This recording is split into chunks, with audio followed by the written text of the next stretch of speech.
Class 11th विशेष आवश्यकता वाले बच्चों के लिए शारीरिक शिक्षा तथा खेल। इसमें आज हम पढ़ेंगे डेफ ओलंपिक्स। इसके पहले कुछ सूचना। इस समय कोरोना का प्रकोप चल रहा है, इनसे हमें बचना है। आवश्यकता होने पर ही घर से बाहर निकलें। घर से बाहर जब भी निकलें मास्क का प्रयोग करें। अपने हाथों को बार बार साबुन से धोएं और शरीर को स्वस्थ रखने के लिए कम से कम 10-15 मिनट योग अभ्यास करें। खुद भी करें, अपने परिवार के सदस्यों को भी कराएं। खुद भी स्वस्थ रहें और अपने परिवार के सदस्यों को भी स्वस्थ रखें।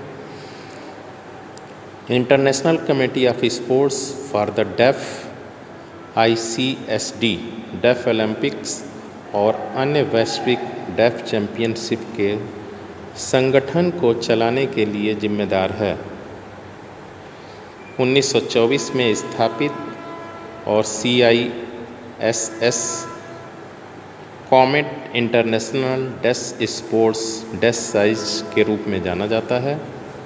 ICSD अब एक ऐसी संस्था के रूप में 100 वर्ष से पूरे करने जा रही है, जो विश्व भर के सभी बहरे, ऊंचा सुनने वाले, उच्च स्तरीय खिलाड़ियों को अपनी अपनी खेलों में भाग लेने और अपने अपने देशों में भाईचारा बढ़ाने की परंपरा का निर्माण करने, विकसित करने और मजबूत करने में लगी है।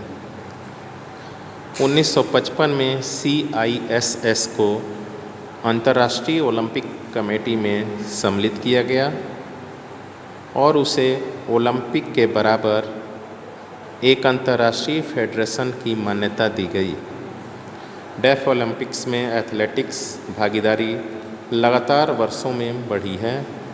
1924 में 9 देशों के 148 एथलीटों के साथ प्रारंभिक गेम शुरू हुए। 2013 में 83 राष्ट्रों के 2711 एथलीटों ने 22वें ग्रीष्मकालीन डेफ ओलंपिक्स में भाग लिया। शीतकालीन खेलों को 1949 में स्टेफेल्ड ऑस्ट्रिया में स्थापित किया गया। इसने 5 देशों के 33 एथलीटों को आकर्षित किया। 2015 में रूस के खंती-मांस्क मैग्निटोगोरस्क में 18वीं शीतकालीन डेफ ओलंपिक्स में 27 देशों के 336 एथलीट शामिल हुए। All India sports council of the deaf नई दिल्ली, जो बहरों की खेलों के लिए सबसे उच्च स्तरीय संस्था है, 55 खेल संघों में से एक है, जिसे यूथ अफेयर्स और स्पोर्ट्स भारत सरकार द्वारा मान्यता प्राप्त है, जो देश में स्पोर्ट्स को बढ़ावा देने के लिए है। यह 55 भारतीय राष्ट्रीय खेल महासंघों में से अखिल भारतीय खेल परिषद राष्ट्रीय और अंतर्राष्ट्रीय स्तर पर सभी विषयों में एक ही कैनोपी चैम्पियनशिप के तहत आयोजित की जाती है। डेफ ओलंपिक्स खेलों में सबसे बड़ा अंतर्राष्ट्रीय इवेंट्स है, जिसमें दुनिया भर के खिलाड़ी और दर्शक भाग लेते हैं। खेलों को मूल रूप से अंतर्राष्ट्रीय मुख्य खेलों के रूप में जाना जाता था, जो बाद में बहरों के लिए विश्व खेलें बन गया। इसका बिल्कुल नया नाम डेफ ओलंपिक्स औपचारिक रूप से सन 2001 में आया। डेफ ओलंपिक्स को पैरा ओलंपिक्स खेलों और ओलंपिक खेलों के समान दर्जा दिया गया था। डेफ ओलंपिक्स का आयोजन इसके मूल और भावना को पूरा करने के लिए किया जाता है, जहां बहरे एथलीट खेलों के माध्यम से समानता के आदर्शों को गले लगाकर और ओलंपिक्स के आदर्शों का पालन करके प्रतिस्पर्धा के शिखर पर पहुंचने का प्रयास करते हैं।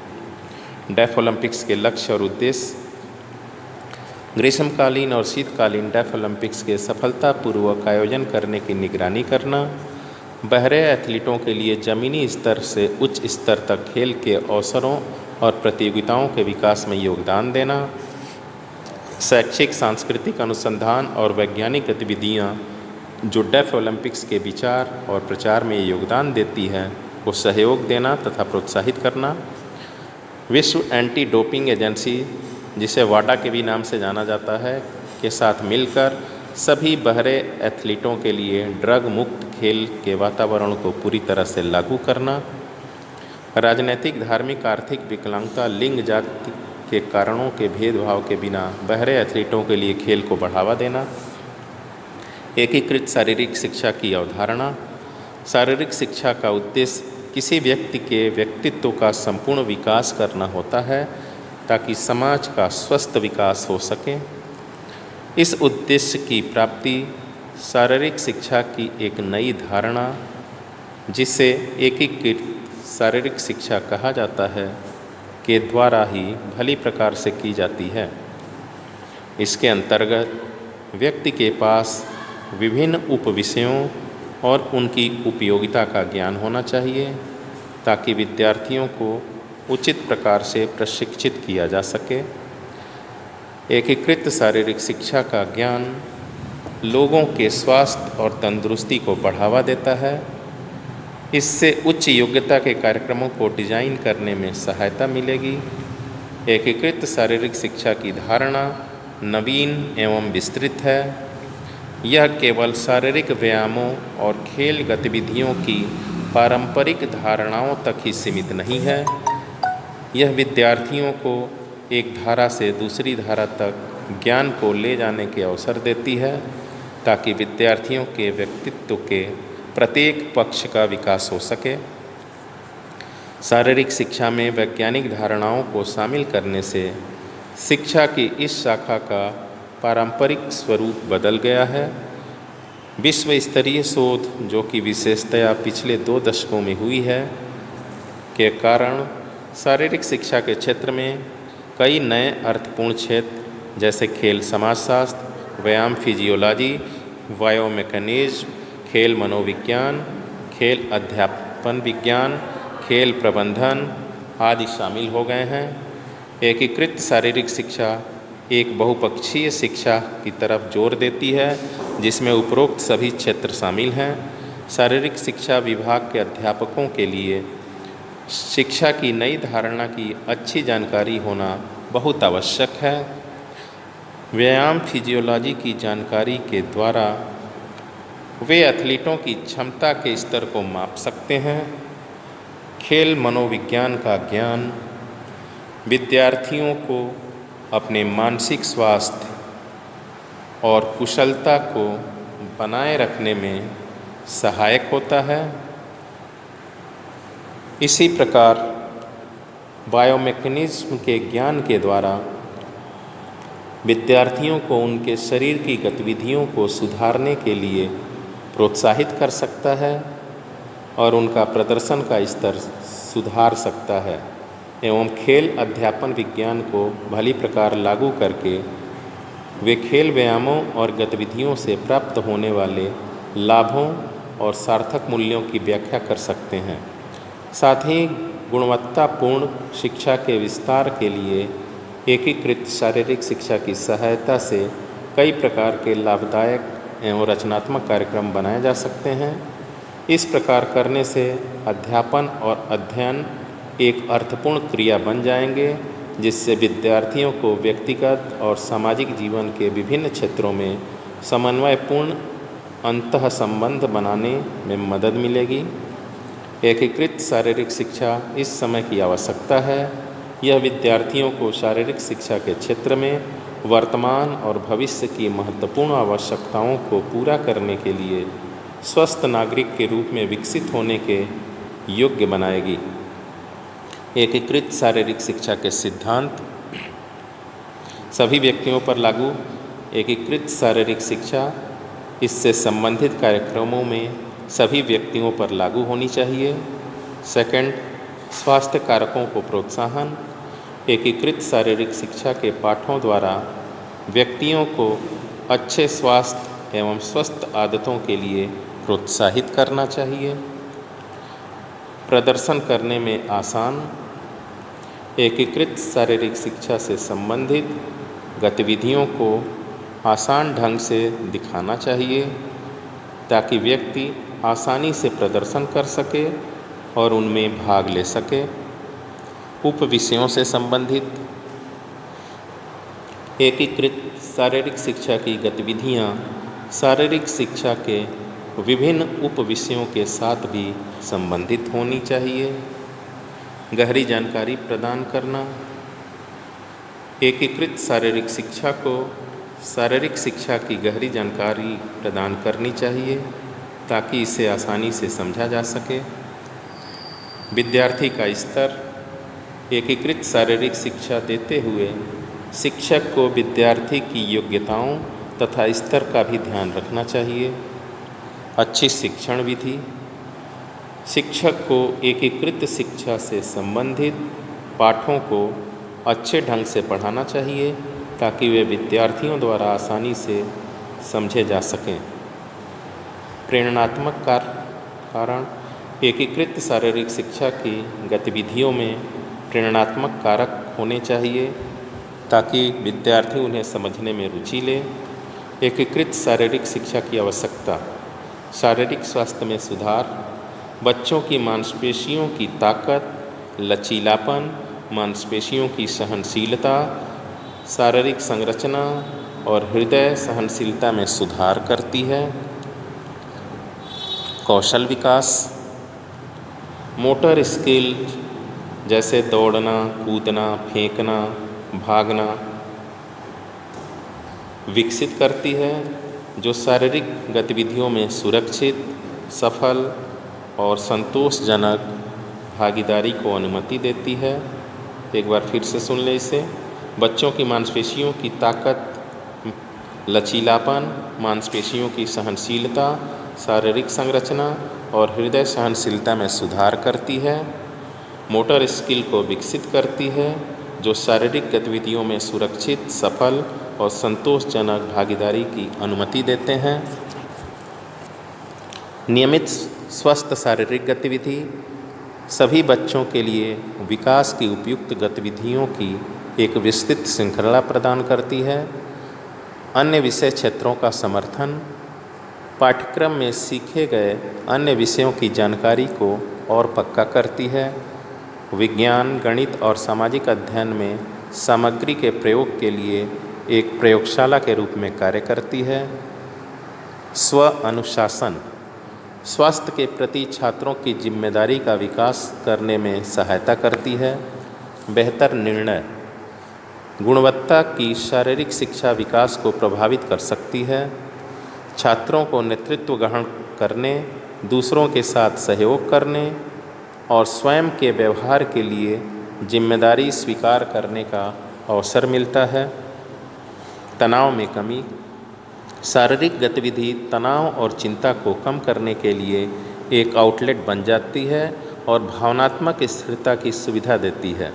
संबंधों को मजबूत करना बच्चों को दूसरों के साथ समूहीकरण करने और सकारात्मक लोगों के कौशल सीखने के अवसर प्रदान करने में शारीरिक शिक्षा एक प्रमुख शक्ति हो सकती है।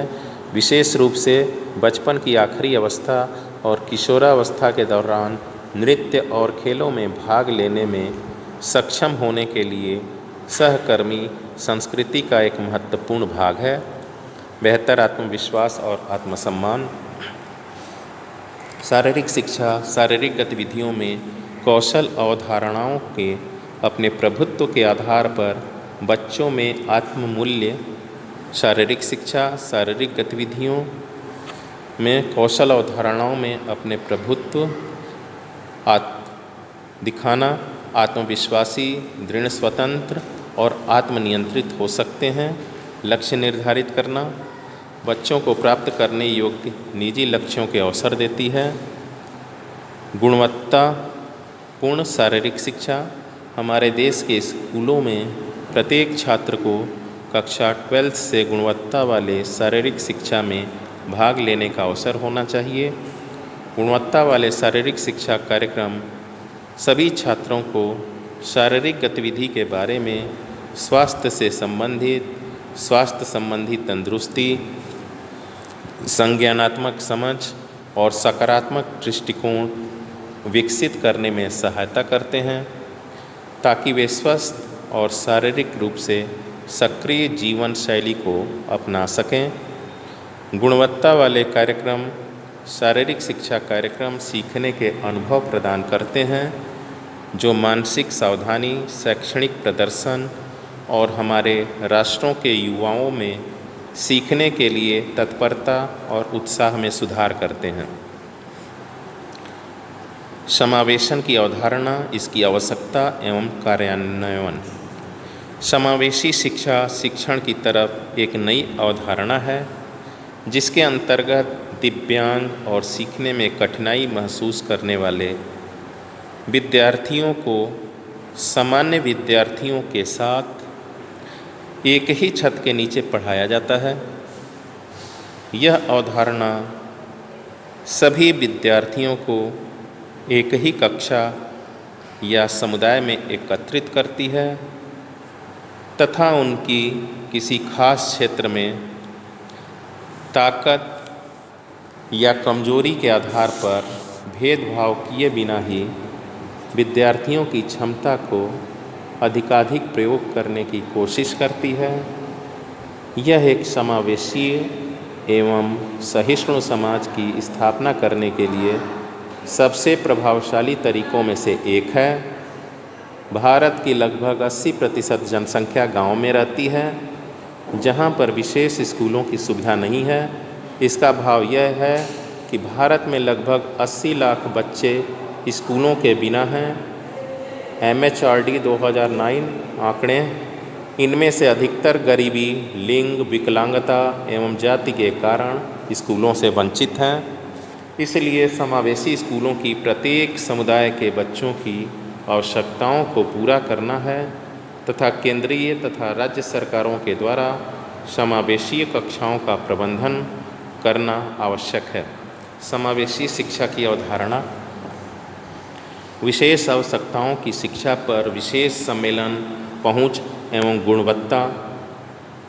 सलमा का वक्तव्य स्पेन 1994 में अपनाया गया था तथा इसे विश्व शिक्षा मंच में दोहराया गया था। इस वक्तव्य के अनुसार सरकारों से शिक्षा को समावेशी बनाने को सर्वोच्च प्राथमिकता देने तथा समावेशी शिक्षा को नीतिगत रूप से ग्रहण करने की अपेक्षा की जाती है। समावेशी करने के विचार को संयुक्त राष्ट्र के मानक नियमों के द्वारा, जो कि दिव्यांग व्यक्तियों के लिए समान अवसरों तथा सभी की समान सहभागिता पर आधारित है, के द्वारा भी समर्पित किया गया। समावेशी शिक्षा सभी विद्यार्थियों की विविध आवश्यकताओं को संबोधित करने की प्रक्रिया के रूप में परिभाषित है। इसका अर्थ है कि बच्चे के द्वारा स्थानीय स्कूल में अपनी आयु के अनुरूप कक्षा में शामिल होना, जिसमें कि उसके ही अनुसार व्यक्तिगत सहायता उपलब्ध हो। यूनिसेफ 2007। समावेशी शिक्षा एक ऐसी प्रक्रिया है जिसके द्वारा शिक्षा प्रणाली को इतना मजबूत किया जाता है कि वह सभी शिक्षार्थियों तक पहुंच जाए। थाईलैंड में जोमेटिन विश्व सम्मेलन 1990 में सभी के लिए शिक्षा के लक्ष्य निर्धारित किए गए थे तथा यह घोषित किया गया था कि प्रत्येक व्यक्ति शैक्षिक अवसरों से लाभ प्राप्त करने में सक्षम होंगे जो कि उनकी आधारभूत आवश्यकताओं को पूरा करेंगे। समावेश एक शैक्षिक दृष्टिकोण है तथा एक ऐसा दर्शन है जो कि सभी छात्रों को अकादमिक एवं सामाजिक उपलब्धियों के लिए अवसर प्रदान करता है। भारत में राष्ट्रीय शैक्षिक अनुसंधान और प्रशिक्षण परिषद, जिसे NCERT के भी नाम से हम जानते हैं, यूनिसेफ के साथ हाथ मिलाकर वर्ष 1987 में दिव्यांग बच्चों के लिए एक प्रोजेक्ट कार्य शुरू किया ताकि दिव्यांग बच्चों को नियमित स्कूलों के साथ एकीकृत किया जा सके। हाल ही के वर्षों में समावेशी शिक्षा के क्षेत्र को काफ़ी विस्तृत किया गया है। उनमें न सिर्फ दिव्यांग विद्यार्थियों को शामिल किया जाए बल्कि अन्य वंचित विद्यार्थी भी उसमें शामिल हो सकें। पाठ्यक्रम की इस व्यापक समझ ने राष्ट्रीय पाठ्यक्रम ढांचा को विकसित करने का मार्ग प्रशस्त किया, जो कि एक कार्यक्रम के माध्यम से सभी बच्चों को शामिल करने और बनाए रखने के महत्व को दोहराता था।